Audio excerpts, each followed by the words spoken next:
तेरे नाम की खुशबू। भाग एक। पहली मुलाकात। शहर की भीड़ भाड़, कॉलेज की गलियां और सुबह की ठंडी हवा। वहीं पहली बार आरव ने काव्या को देखा था। वो अपनी किताबों में खोई थी, बाल हवा में लहरा रहे थे और उसकी हंसी में जैसे कोई जादू था। आरव ठिठक गया, जैसे समय थम गया हो। वो पल बीत गया, पर उसकी याद नहीं।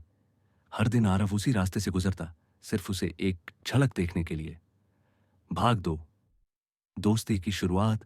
एक दिन अचानक लाइब्रेरी में दोनों की टक्कर हो गई। काव्या की किताबें जमीन पर बिखर गईं। आरव झटपट झुका और कहा, सॉरी, मैं देख नहीं पाया। काव्या मुस्कुरा दी, कोई बात नहीं, लेकिन अगली बार ध्यान रखना। उस मुस्कान में कुछ था जो आरव के दिल में उतर गया। धीरे धीरे प्रोजेक्ट्स और ग्रुप असाइनमेंट्स के बहाने उनकी बातें बढ़ने लगीं। कॉफी, हंसी, कॉलेज के बेंचों पर गप्पे। दोस्ती अब गहराई में उतर चुकी थी। भाग तीन। अनकहा प्यार। आरव उसे देखता, पर कह नहीं पाता। हर बार जब वो बोलने की सोचता, उसकी आंखों में झांक कर सब भूल जाता। काव्या भी कुछ महसूस करती थी, लेकिन वो भी डरती थी। दोनों के बीच बस एक खामोशी थी जो सब कुछ कहती थी। भाग चार। जुदाई का मौसम। कॉलेज खत्म हुआ, सब अपने रास्तों पर निकल गए। काव्या को नौकरी दिल्ली में मिल गई और आरव को मुंबई में।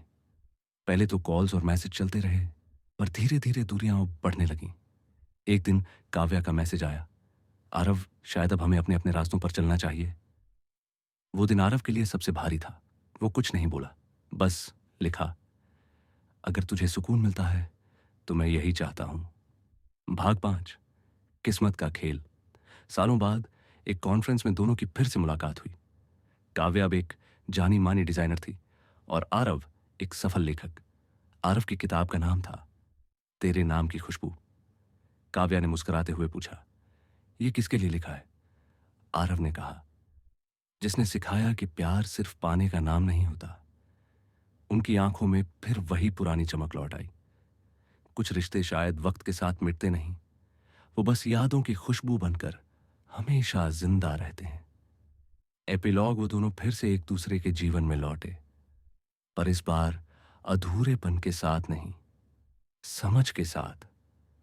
अब वो दोनों जानते थे कि सच्चा प्यार वही है जो बिना किसी शर्त के दिल में बसता है। Subscribe for more such love stories.